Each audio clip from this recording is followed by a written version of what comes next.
We live in a world where disappearing feels like rebellion. In a time where every thought is shared, every moment captured, and every presence measured by its online activity, the act of stepping back is treated like a failure. Society rewards the loud, the fast, the visible. But visibility is not the same as clarity, and presence is not the same as purpose. We've been conditioned to believe that if we are not constantly accessible, we'll be forgotten. But what if the real danger isn't being forgotten? It's never truly being known. Because as the Stoics teach us, he who is brave is free. And there is no greater act of bravery today than reclaiming your mind from a world that constantly tries to own it. Disappearing is not the loss of identity, it's the search for it. And in that silence, you don't fade, you sharpen, you strip away what doesn't belong. You confront the self without filters, without applause, without noise. And if you're walking this path of inner clarity and self-mastery, please subscribe to honor that quiet commitment you're making to yourself. This isn't entertainment, it's transformation, one silent step at a time. They tell you that being present is a virtue, that showing up, staying connected, keeping in touch, that's how you matter in this world. But no one tells you what it takes from you, what it drains. You wake up already feeling behind, like your life belongs to everyone else before it belongs to you. Your attention is hijacked the moment you open your eyes. Messages, alerts, silent expectations. You don't even get to choose who you are before others start asking for the version of you they remember. And so, you fall back into the character, the role you've been playing for years, friendly, productive, available. But deep down, you know something's off, because you can't remember the last time you felt like you belonged to yourself. Constant visibility might look like engagement, but it's often a quiet erosion of the soul. You are performing for the comfort of others while your real self waits quietly in the background, wondering when it will get its turn. There's a kind of exhaustion that doesn't come from doing too much, but from being too available. It's not just physical tiredness, it's spiritual fatigue. You scroll through a feed of people pretending to be present, and you do the same. Not because you want to, but because you feel you'll disappear if you don't. If you don't show up, people forget. If you don't comment, they move on. If you don't respond, you become distant. So, you comply. You show up everywhere but in your own life. You laugh when you don't feel joy. You respond when you have nothing to say. You agree to things that feel misaligned just to avoid the discomfort of being misunderstood. And slowly, the walls of this invisible performance tighten around you. What looks like connection becomes a cage. What was meant to be communication becomes surveillance. But the moment you become aware of this weight, something begins to shift. You start to feel the cost of being constantly available. You recognize the addiction to validation dressed up as belonging. You begin to see how easy it is to lose yourself in the act of being liked. And here's where discomfort turns into awakening, because once you notice the weight, you can't unsee it. The tension between who you are and who you have to be becomes impossible to ignore. And it whispers to you, quietly at first, that maybe it's time to stop showing up for everyone else and start returning to yourself. Maybe stillness isn't laziness. Maybe unavailability isn't rudeness. Maybe disappearing just for a while is not abandonment, but the beginning of something far more sacred. It's tempting to believe that this kind of realization is selfish. But the truth is, when you are stretched thin across too many expectations, you lose your ability to be anything of depth to anyone. And worse, you lose your ability to be anything meaningful to yourself. You begin to live in reaction, not creation. Each interaction pulls you a little further from center, and after a while, you forget what that center ever felt like. The self becomes blurry. Your mind moves faster than your values. You answer questions you haven't had time to reflect on. You say yes because saying no takes more explanation than you're willing to give. In a world that glorifies quick replies and instant gratification, the greatest rebellion is taking your time. The greatest act of self-respect is to go quiet, not because you have nothing to say, but because you're finally listening to yourself. Seneca once said, "Associate with people who are likely to improve you." But how can you know who improves you if you're always tangled in the noise? How can you know who you are improving into if you're always plugged into the expectations of others? Solitude is not absence, it's clarity. Disconnection is not rejection, it's preservation. And the idea that you must always be seen to matter is one of the greatest lies of modern life. You matter most when you are aligned, and alignment cannot be found in a world that constantly demands pieces of you. It's found in the silence you've been taught to fear. So the question becomes not whether you're showing up enough, but whether the version of you that keeps showing up is even the one you respect. Whether you're living a life you've chosen or simply maintaining a version of yourself that others are comfortable with. Because the world rarely encourages you to go inward. There's no applause for boundaries, no rewards for solitude, no medals for inner peace. But the ones who find the courage to go there, to confront that weight, to sit in it, and to finally lay it down, those are the ones who return with something real. And often they return quieter, firmer, less available, but more alive. Epictetus said, "No man is free who is not master of himself." You cannot master yourself if you are constantly being pulled by others. And so maybe it's not about cutting off the world completely. Maybe it's about reclaiming your sovereignty. It starts with turning off notifications without guilt, leaving messages unanswered until you're truly ready to respond, choosing depth over speed, choosing reflection over reaction. It's not dramatic, it's not even visible to others, but internally it's revolutionary. You begin to create instead of consume. You begin to speak from insight instead of impulse, and slowly you begin to recognize yourself again, not the version others are used to, but the one you've longed to return to, the one who doesn't need to be seen to be certain, the one who knows that real power doesn't come from being everywhere, it comes from being fully rooted somewhere within. There's a strange kind of prison that comes with being known, not truly known, but remembered. People don't see you for who you are today. They see you through the lens of who you used to be. And the problem is, you begin to respond to that image. You smile at the same jokes, play the same roles, slip back into familiar dynamics because that's what's expected. You perform out of habit. Even when you've changed on the inside, the world treats you like a still frame in a movie they've already seen. And slowly, that outdated reflection becomes a weight. A reminder that no matter how much you evolve, you're still trapped in someone else's story about you. That's the cost of being constantly perceived. It's not always painful. Sometimes it even feels comforting, reliable, familiar. But it locks you into a loop. You try to grow, but the moment you enter a room, you're pulled back into old patterns. A certain friend brings out the version of you who doubts everything.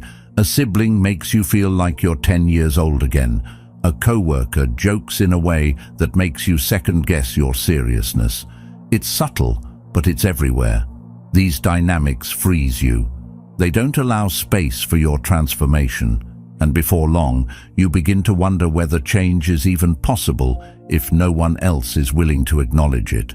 But the truth is, people will not always recognize your growth, not because they're cruel, but because change challenges comfort. If you become someone new, they have to learn you again, and that requires effort. So instead, they hold on to the old version, the one that makes them feel certain, even if it no longer fits. But here's where the real problem begins. You start shrinking to meet their memory. You laugh at things that no longer amuse you. You stay silent when you want to speak. You avoid new ideas because you fear the reaction, and in doing so, you betray your own evolution. Carl Jung said, "The privilege of a lifetime is to become who you truly are." But becoming is not a performance. It doesn't happen on a stage. It happens quietly, painfully, and often away from the eyes of others. And that's the hardest part. Because as much as you crave growth, you also crave recognition. You want someone to say, "I see you changing," but that rarely comes. More often the world resists your growth. It treats your change as a threat. It mocks your seriousness. It dismisses your silence. It pushes you back into the mold you've already broken just to make itself comfortable again. And if you're not careful, you'll fall for the trap. You'll keep trying to be perceived a certain way, hoping that perception will one day align with who you are. But perception is projection. It belongs to others. You cannot control it. You cannot curate your way into selfhood. The more you try to be seen, the more you begin to fragment. You adjust your expression based on the room. You dilute your depth so it fits in a caption.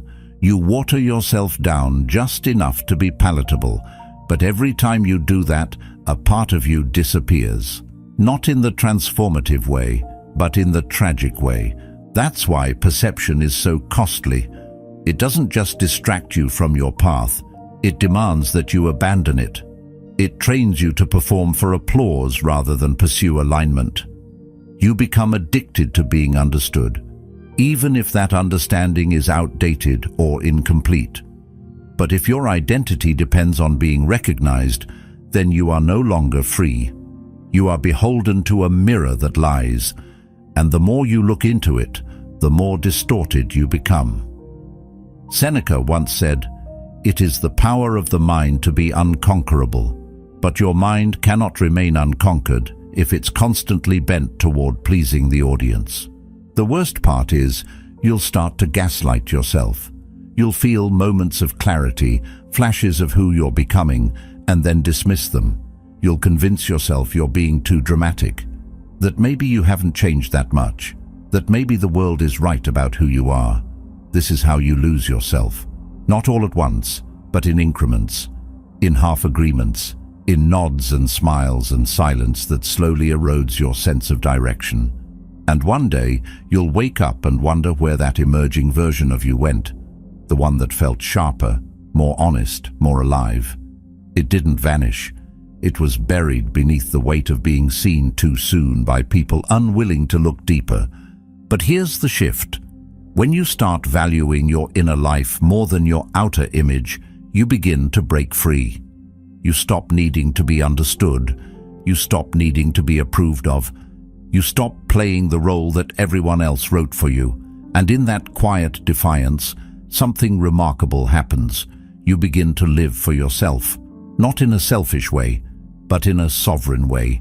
You reclaim the space to think your own thoughts, to feel your own feelings, to grow in directions no one expects. You become less predictable, less agreeable, but infinitely more real. That's when you realize that being perceived isn't the goal, becoming is. And becoming requires solitude. It requires withdrawal from the mirrors that distort.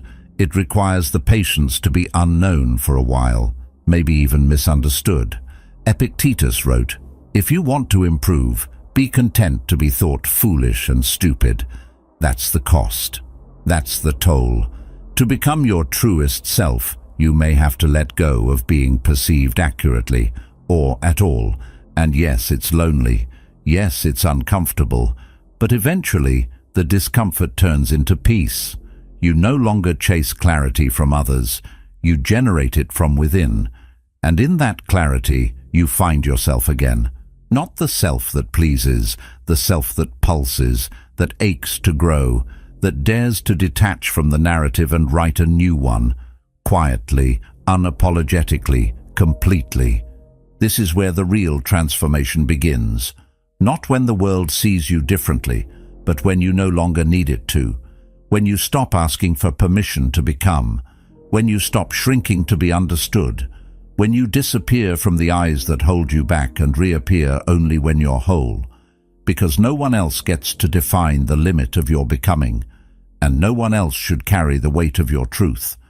There's a strange narrative woven into the fabric of modern life, that silence means something's wrong. If you step away, people assume you're lost. If you stop updating the world, they wonder what happened. If you don't answer quickly enough, you're called cold, unavailable, maybe even selfish.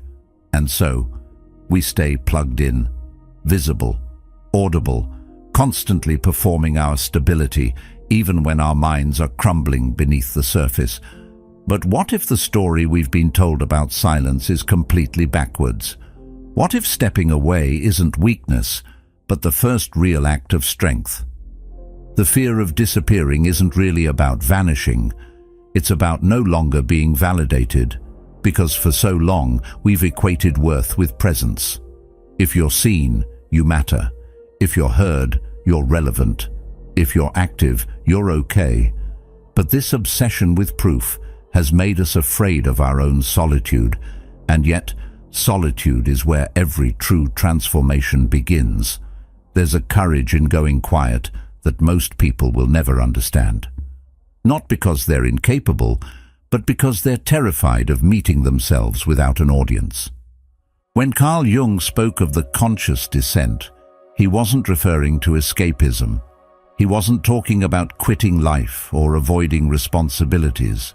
He meant the deliberate, chosen act of stepping away from noise so you can finally confront what's underneath.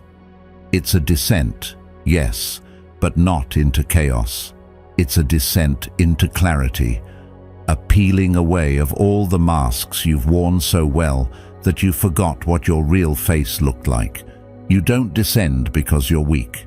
You descend because you're done pretending to be strong for others while staying a stranger to yourself. It's not an easy path. In silence, the world no longer claps. There are no likes, no responses, no feedback loops. Just you and your mind. And at first, it can be deeply uncomfortable. Without distractions, your fears surface. Without applause, your insecurities speak louder. Without constant interaction, you begin to notice the noise you used to bury with activity. But that's where the beauty is born, because when you stop running, what chases you begins to lose power. When you stop proving, you begin to see what you actually believe. Silence doesn't empty you. It refills you, slowly, quietly, powerfully. Think of how many people live their entire lives reacting to messages, to moods, to trends, to expectations. Reactivity becomes identity, but when you retreat, you're no longer reacting. You're observing, you're noticing patterns, you're questioning reflexes, and slowly, without forcing it, you begin to choose differently. You realize how much of your life was shaped by others' assumptions and how little of it came from your own intention. In silence, you begin to take back authorship of your life. The myth that silence equals failure is just that, a myth. It serves those who benefit from your distraction, from your endless participation. But real life is not measured by notifications. Real evolution doesn't happen in public. It happens in the quiet choices, in the hard pauses, in the nights you sit with your discomfort instead of numbing it. It's easy to speak over your pain, much harder to listen to it. And it's in listening that you start to untangle what's yours from what was imposed. Sometimes, silence is the only way to remember who you were before the world told you who to be. Sometimes, disappearing for a while is the only way to return as someone whole. And that return, it's never rushed. It's earned.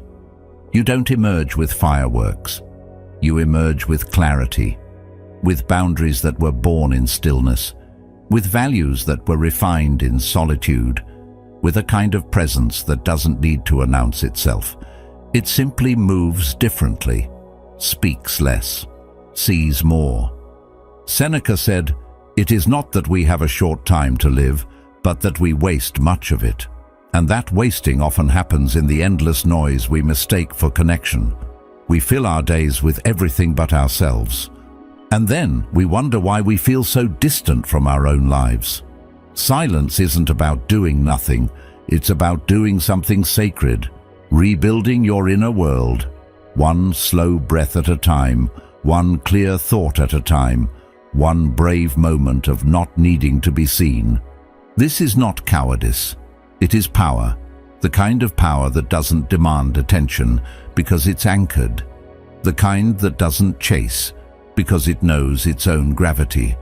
And when you've sat with yourself long enough, when you've gone quiet, not because you were broken, but because you were ready, you start to feel the shift. You don't rise to prove anything, you rise because you're whole, because the noise outside no longer outruns the clarity inside. Because the time in the dark made you sharp, not soft. And because you finally know the difference between who you were trying to be and who you actually are. There comes a moment when you realize that being constantly reachable isn't a badge of honor. It's a leak. Your presence has been diluted across too many people, too many platforms, too many expectations. And in that realization, something sharp cuts through the noise. You don't have to explain yourself. You don't have to soften your edges to make others more comfortable. You don't have to justify needing space to breathe. Strategic disappearance starts with reclaiming this truth. Your boundaries are not up for negotiation. Turning your phone off is not rude. It's responsible. Saying no is not selfish. It's honest. Choosing solitude isn't strange. It's necessary. There is a kind of power that grows in silence. It's not loud or performative. It's not theatrical. It doesn't announce itself. It just begins to solidify the moment you stop apologizing for not showing up to things that don't serve you. The less you explain, the more others are forced to reflect. Your silence becomes a mirror. People begin to notice your absence, not because you vanish dramatically, but because you no longer participate in the old dynamics. You become unpredictable in the best way. No longer bound by patterns, you reclaim your time and your choices, and in doing so, you shift the dynamic completely. Carl Jung believed that individuation, the process of becoming truly yourself, requires a rupture with the outside world. He said, "Wholeness is not achieved by cutting off a portion of one's being, but by integration of the contraries." Disappearing isn't about cutting life out. It's about pulling all your scattered parts back together, recentering. You disappear from noise so you can return to coherence. You stop performing to recover your presence. And when you do that, your life begins to reshape itself around your essence instead of your obligations. This kind of retreat isn't easy. It disrupts. It confuses people. It unsettles those who've grown used to your availability. And sometimes it even scares you, because when you say no, when you go quiet, when you withdraw your attention, you have to face the fear of being forgotten. But here's the truth. Being forgotten by people who only noticed you when you were useful is not a loss. It's a liberation. The right people don't need constant access to feel connected to you. They respect your rhythm. They don't take your distance personally because they know it's part of your growth.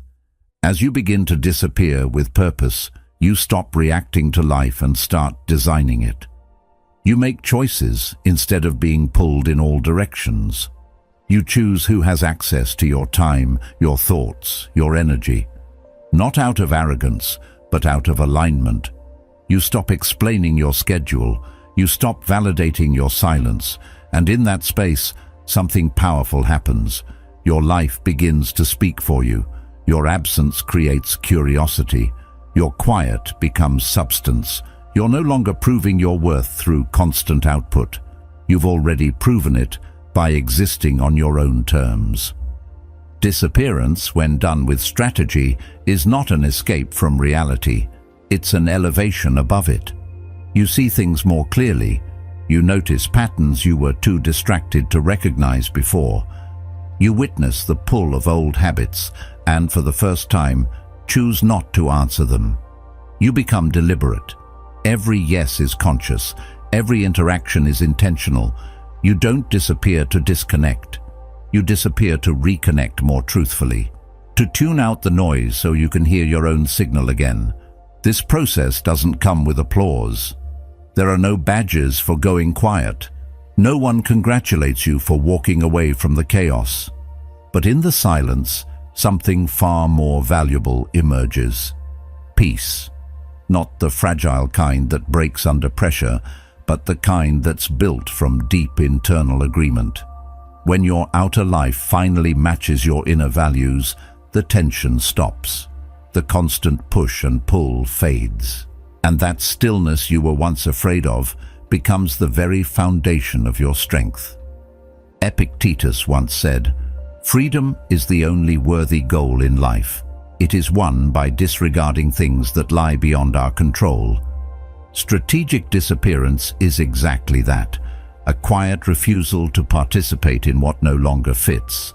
A calm detachment from the need to explain, to perform, to be liked. You stop being a character in someone else's story and become the author of your own. And the more you live this way, the more magnetic your presence becomes, not because you're trying to impress anyone, but because people can feel when someone is living with integrity. You don't need to be visible to be powerful. You don't need to be loud to be remembered. In fact, the most unforgettable people are often the ones who vanish for a while and return sharper, quieter, clearer. They speak less, but say more. They show up with a kind of presence that doesn't chase attention. It commands it. Because they've done the work that can only be done in solitude. They've disappeared not to escape life, but to meet it fully, without distortion. So when you feel the urge to step away, listen to it. Don't fight it. Don't explain it. Let the world spin without you for a while. It will. And when you return, you won't need to announce who you've become. They'll feel it, in your calm, in your clarity, in the way you no longer offer yourself where you aren't valued. Disappearance, when done right, doesn't make you invisible. It makes you undeniable. The world wants you reactive, because reactive people are predictable. They consume more, scroll more, doubt more. But a still mind, a focused mind, is dangerous in the best way. It notices, it questions, it creates. Reclaiming your attention is not just self-care, it's resistance. It's the quiet rebellion of choosing what enters your mind, what earns your focus, what deserves your energy. And the first step is to stop treating your mind like a hallway anyone can walk through. Start locking the doors. Start deciding who gets access. Start choosing silence over stimulus. You were not meant to live like this. Your mind is not a dumping ground for trends. Your emotions are not a reaction to every headline. Your thoughts are not just recycled opinions from people louder than you. But to rediscover what's truly yours, you need to go quiet. Not forever, just long enough. Long enough to remember what your voice sounds like without the echo of everyone else's. Long enough to observe your thoughts before they're hijacked by what's relevant. Long enough to choose boredom over distraction and find that boredom often leads to something better. Depth. That's where the real work begins. When the noise fades and all that's left is stillness. At first, it feels empty. That's normal. You've been filling every moment for years. Stillness is foreign, but it's in that unfamiliar space that something beautiful starts to emerge.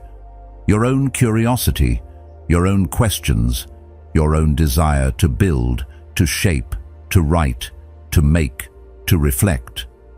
Creativity returns not because you forced it, but because you cleared the space where it could grow.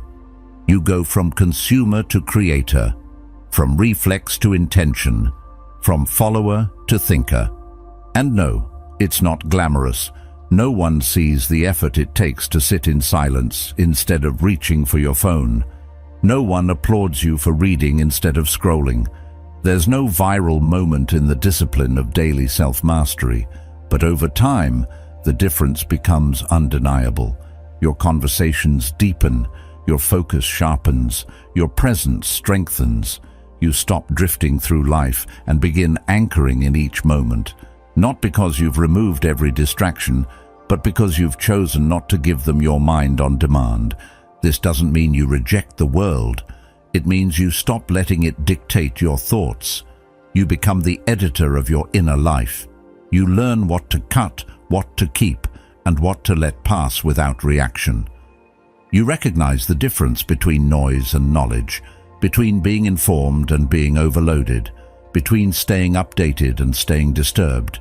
And once you know that difference, you guard your attention like it's sacred, because it is. Seneca warned, "To be everywhere is to be nowhere." And that is the state of most people's minds today, everywhere yet nowhere. Scattered across headlines, glued to reels, lost in updates that don't change anything meaningful. Strategic disappearance isn't just leaving people, it's stepping away from the systems that profit from your mental exhaustion.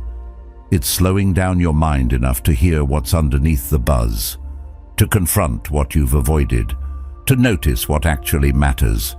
You begin replacing consumption with reflection. Instead of binging content, you write. Instead of arguing online, you journal. Instead of reacting to the next big controversy, you build something that reflects who you are becoming. Your time becomes more than just something to kill. It becomes something to cultivate. And with that, you stop living at the surface. You begin to dive deep into ideas, into growth, into yourself. And this is the silent transformation. No one may notice at first, but over time, they will feel it. You won't respond as quickly. You won't be as easy to reach. You won't offer your opinion on every passing trend. Not because you don't care, but because you care too much to waste your focus. You've gone from being a byproduct of the feed to being the author of your life. And that shift changes everything. This is what reclaiming your mind really means. Not running away from the world, but meeting it with presence. Choosing what enters your consciousness, recognizing that not every voice deserves a place in your thoughts, and most importantly, realizing that your greatest power is not how much you know, but how clearly you can think. So, disappear. Not from life, but from the noise that keeps you numb. Step back, not to escape, but to refine. And when you return, return with a mind that is not just awake, but aware. That is not just full, but focused. That doesn't just react, but chooses. Because once your attention is truly yours again, so is your life. Disappearing is only the beginning, stepping back from the world, from its noise, from its endless demands. That's the easy part. What follows, though, is what truly shapes you. The silence that once felt peaceful starts to challenge you. The empty calendar, the unanswered messages, the slower mornings, they stop being symbols of freedom and start becoming mirrors. And this is where most people slip. They think pulling away is the transformation. But if you don't rebuild with purpose, the silence becomes hollow. Disappearance without direction is just drifting. It's not liberation, it's stagnation. There is a discipline required in solitude that few talk about. Not the discipline of routine in the external sense, but the internal discipline of staying with yourself long enough to see who's really there.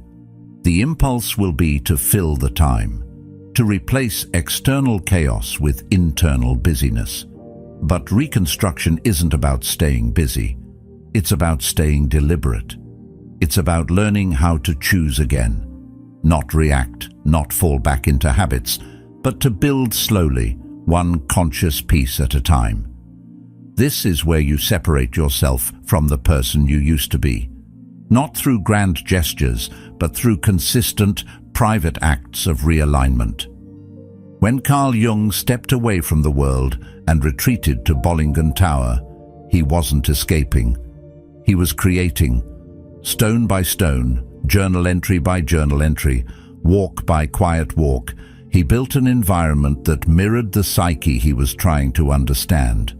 It wasn't glamorous, it wasn't shared on a platform, it wasn't validated by others.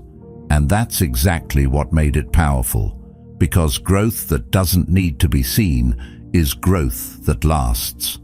The more you rebuild in silence, the stronger your foundation becomes. You're not sculpting an identity for others to admire. You're building a life you can quietly respect. And this work cannot be rushed. There's no shortcut to becoming. You wake up and you choose again. You read, not to impress, but to understand. You write, not to be read, but to explore.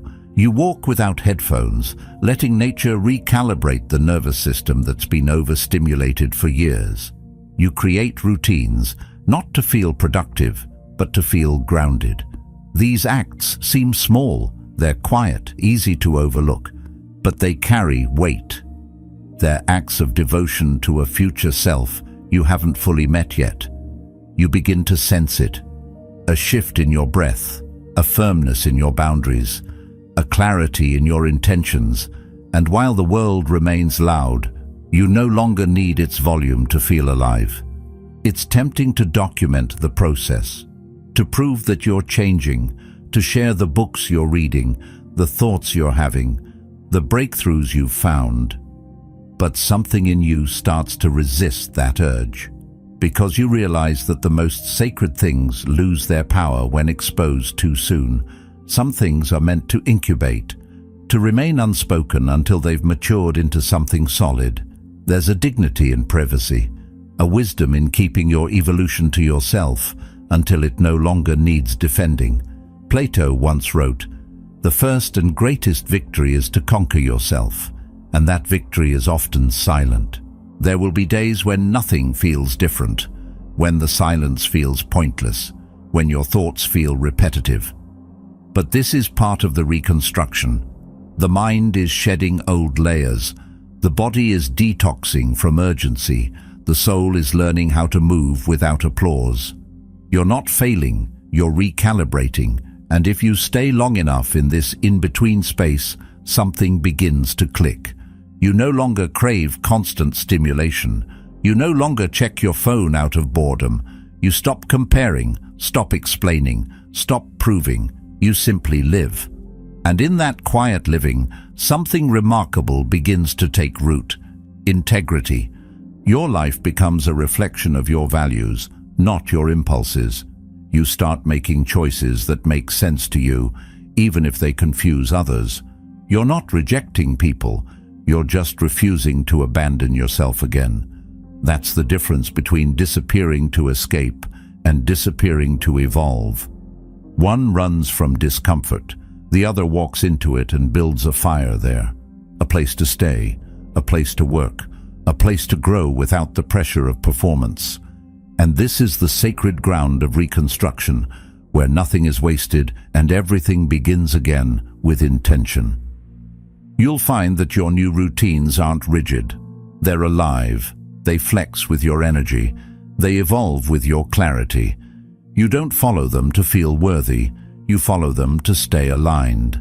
And in doing so, you begin to rebuild not just your habits, but your entire sense of self. One that doesn't shift with opinions, one that doesn't collapse under pressure, one that knows where it's headed, even if no one else sees the path. Marcus Aurelius once said, "Waste no more time arguing about what a good man should be one." Reconstruction is where you stop debating who you might become and start living as if you already are. Eventually, people may start to notice. They may comment on your calm, your presence, your focus. But by then, you won't need their recognition. Because you've already seen yourself. You've already earned your own respect. And that's a kind of confidence that doesn't need noise to exist. It's steady, it's quiet, it's earned, and it's yours. This is what the discipline of reconstruction is all about. It's the slow, intentional act of returning to yourself, not who the world told you to be, not who you were trying to impress, but the real you. The one who doesn't chase identity, but cultivates it piece by piece, privately, patiently, powerfully. There's something quiet and sacred about writing down your thoughts when no one else is watching. In a world that encourages you to speak before thinking, post before processing, and perform progress for the sake of applause, the act of writing privately feels almost radical. But this isn't about keeping a record of what you did today. It's not a recap or a checklist. It's something far deeper. A journal that doesn't serve your memory, but your becoming. A space where your raw thoughts, half-formed questions, and honest observations can land without judgment. It doesn't ask you to be polished. It only asks you to be real. This kind of journal isn't meant to tell the story of your past. It's meant to reveal the pattern of your future. Each word you write is a thread. At first it feels random, but as the pages fill, something starts to take shape. You begin to notice where your energy shifts. You see the loop of your triggers. You trace the subtle ways you've outgrown what once defined you. You catch yourself in the act of changing, not because someone validated you, but because your own words began to speak back. The journal becomes a mirror, not of who you were, but of who you're slowly becoming. The beauty of this process is that it demands nothing but honesty. It doesn't reward performance. It doesn't ask for poetic structure. It only asks that you pay attention to yourself, to your thoughts, to the quiet movements of your inner world. You write not to declare who you are, but to find out.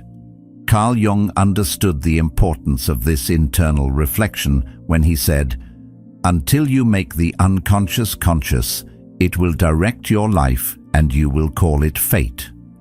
Journaling is that bridge. It gives your unconscious a place to speak, and in doing so, it loosens the grip of old narratives. At first, it might feel like nothing is happening. You sit down to write and feel unsure of what to say. The page stares back blankly. But this discomfort is part of the process. You're learning to face yourself without distraction, without filters, without the need to entertain. And once you push through that initial stillness, something begins to flow. You'll write a sentence and realize it came from a place deeper than your surface mind. You'll read a past entry and feel stunned by the clarity you didn't know you had. The journal becomes a witness. It holds all the moments you would have otherwise forgotten, the quiet wins, the invisible battles, the mental pivots that slowly shaped your inner landscape. Over time, you start to develop a relationship with your journal that mirrors your relationship with yourself. You start asking better questions. You stop editing your truth. You begin to trust your own process. And because no one else sees these pages, there's freedom, no need to impress, no pressure to sound profound, just space to explore the depth of your own becoming. What you once feared would be chaos becomes a kind of internal order. What felt intangible becomes form, and that alone changes everything. The power of journaling isn't in the act itself, it's in what it reveals. You'll begin to notice when you're repeating old patterns. You'll catch yourself just before you make a decision that no longer aligns. You'll recognize the shifts in your language, the way your tone softens when you're healing, sharpens when you're ready to draw a boundary. These aren't loud changes. They're not the kind you post about, but they are real, and they are yours. They build the internal scaffolding for a life that feels true, not just successful. Writing in this way becomes a form of grounding. When the world feels chaotic or your thoughts start to spiral, the journal becomes a container. It doesn't solve your problems, but it gives them shape. And once something has shape, it can be moved, examined, shifted. You learn that emotions are not permanent, they're weather, that beliefs can be challenged, and even long-standing assumptions can dissolve under the weight of honest observation. You learn how to sit with discomfort and how to celebrate small breakthroughs, not for recognition, but for resilience. As you continue, the journal begins to reflect something more than just growth. It reflects devotion. The act of returning to the page again and again, even when you don't know what to write, is a declaration. I am committed to understanding myself, and that commitment matters. It rewires your sense of identity from the inside out. You stop looking for clarity in external opinions. You start finding it in the quiet lines of your own handwriting. Seneca once said, "We suffer more often in imagination than in reality." Journaling makes this visible. You begin to see how often your mind creates unnecessary suffering. How many of your worries are patterns, not facts. How often you betray your peace trying to predict what hasn't even happened. And when you see it, you can shift it. You can rewrite the script. You can name the fear, and in naming it, you remove its teeth. There's something undeniably grounding about tracking your own transformation. Not because it makes you feel superior, but because it reminds you that growth is always possible, that no matter how many times you've fallen back into old ways, there's still a part of you reaching forward. The journal becomes evidence that even in silence, even when no one was watching, you were doing the work. You were changing. You were peeling back layers. You were building a mind that responds, not reacts. A heart that listens, not performs. A self that leads, not pleases. This quiet practice of writing, when done consistently, becomes a kind of internal compass. It reminds you where you started.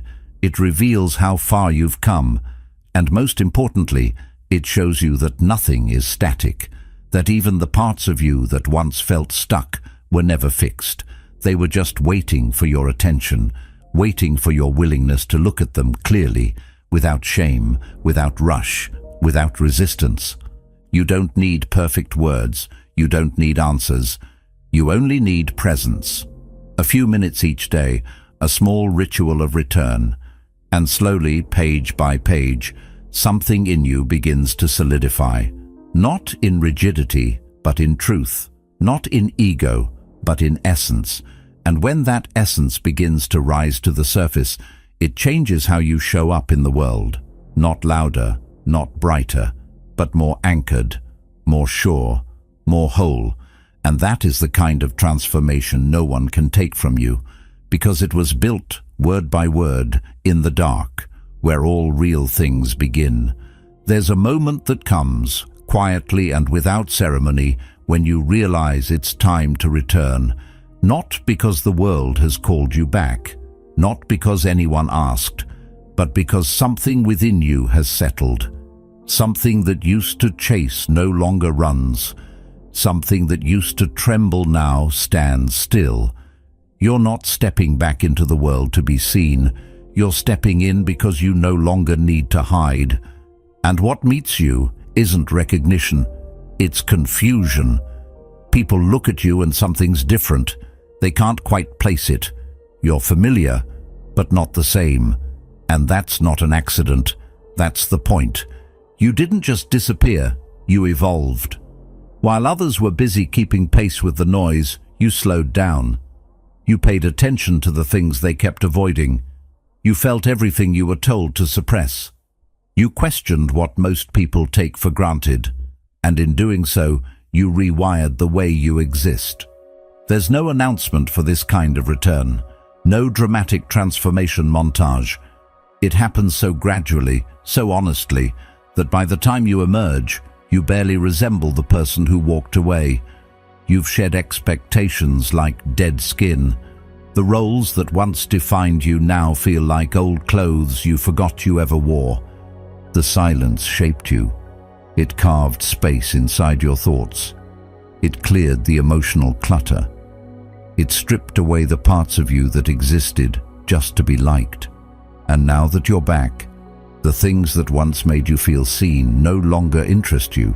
You're not more distant, you're just no longer tied to performance. You still listen, you still care. But your value isn't hinged on being understood anymore. The need for approval has dissolved, and what remains is presence. A grounded, quiet presence that speaks louder than anything you could ever explain. Some will misread it. They'll say you've changed, and they'll say it like it's a loss. They'll try the same jokes, the same stories, expecting you to respond the way you used to. But your laughter doesn't come as easily now, not out of bitterness, not out of pride, but because you've outgrown the rhythm. You're no longer dancing to someone else's beat. The humor that once masked discomfort now sounds hollow. The small talk that once filled silences now feels like noise. And what once bonded you now separates you, not with resentment, but with truth. There is a loneliness to becoming, a stretch of the path where your transformation alienates you from the very people who once felt like home. But that loneliness is not emptiness, it's alignment. It's a space that's being cleared for people who will meet you where you are, not where you were. And in that in-between, you learn to stand firmly in yourself. You stop explaining your shift. You stop apologizing for your boundaries. You stop translating your silence into something palatable. And in that stillness, your power deepens. Aristotle once said, "Knowing yourself is the beginning of all wisdom." But knowing yourself changes everything else too. It makes shallow praise feel meaningless. It makes external validation feel small. You don't seek the spotlight anymore. You carry your own light. You walk into rooms differently. You say less but mean more. You don't need to dominate conversations to feel heard. Your energy speaks on your behalf. It's not louder, it's just unmistakably rooted. And that's unsettling to people who knew you when you were still bending to fit in. You've become a mirror, not in a way that flatters, but in a way that reveals. Your presence reflects back to others the parts of themselves they've yet to face, and that can be uncomfortable. Some will pull away, some will project, but others will lean in. They'll feel something in you they've been longing for in themselves.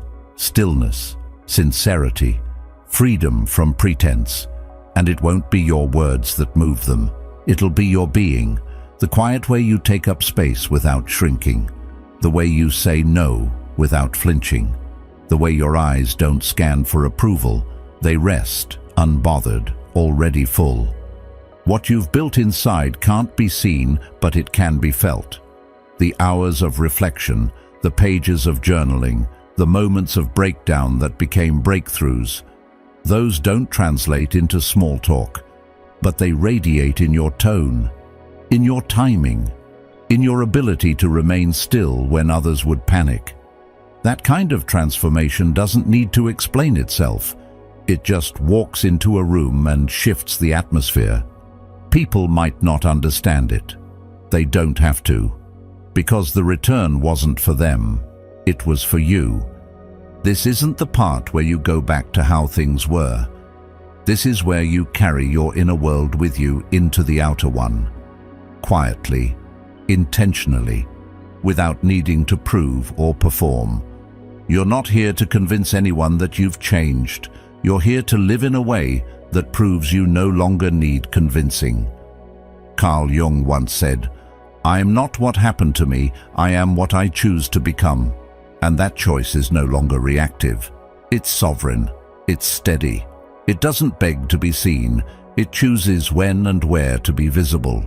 Eventually, the need to disappear fades. Not because the world has become easier, but because you've become more whole. You no longer have to leave to find yourself. You carry yourself with you wherever you go. The boundaries you once had to enforce now exist within you. The clarity you once had to search for now flows through your actions. You've returned, not as the version they expected, but as the one you were always meant to be. No longer diluted, no longer distracted, just present, rooted, free. This is the quiet return, not a comeback, not a reinvention, a revelation. And the world won't recognize you right away, but you'll recognize yourself, and that changes everything. The world may never understand the silence that shaped you, but you will carry its strength in everything you do.